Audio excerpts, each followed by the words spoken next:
La fidélité de Dieu pour notre mariage.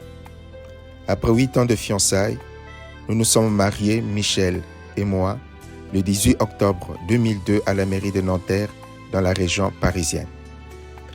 C'est par révélation pour Michel et prophétie pour moi, en présence de Michel d'ailleurs, que nous nous sommes liés amoureusement. Dans cette histoire, je n'ai même pas eu la fierté masculine de lui faire la cour, de la persuader. Le Seigneur me disait de croire en son bon choix pour moi. Et moi, de lui dire que même si je ne comprenais pas ce choix, même si j'étais surpris, il m'avait assez prouvé la justesse de ce choix dans ma vie et que donc je m'y soumettais. Au début, je n'avais pas de sentiments pour Michel, mais le Seigneur m'a affirmé qu'ils étaient bien là et que je devais les laisser s'exprimer tout simplement.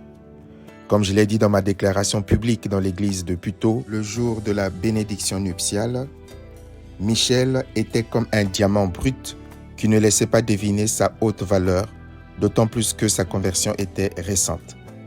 Au fur et à mesure, la beauté et la valeur de ces diamants se sont manifestées, confirmant le bon choix de Dieu pour moi.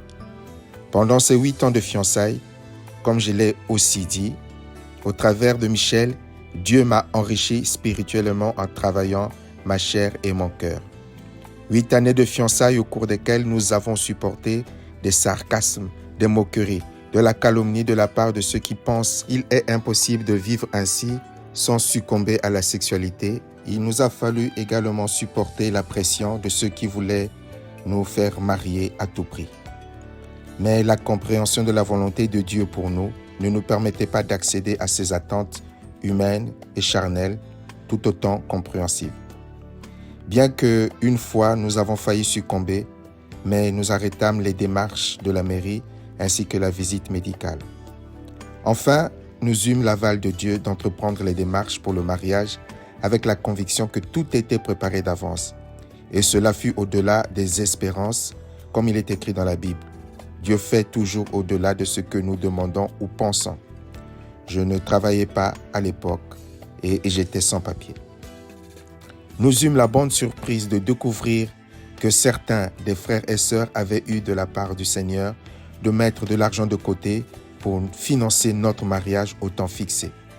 À l'annonce de la date de notre mariage dans l'église, les frères et sœurs manifestèrent une joie incroyable dans un enthousiasme sincère, indicible, qui nous émurent intensément.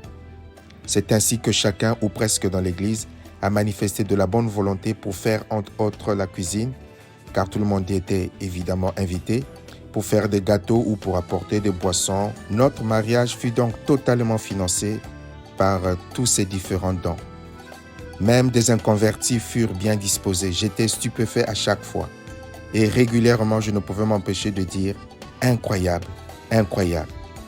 Nous nous sommes mariés à 38 ans et nous avons eu 2 enfants à 40 ans et 42 ans. Au bout du compte de ces 8 années de lutte et de combat dans la foi, nous en sortons, ma femme et moi-même, encore plus confiants dans la fidélité de Dieu qui tient toujours ses promesses. Dieu est bon.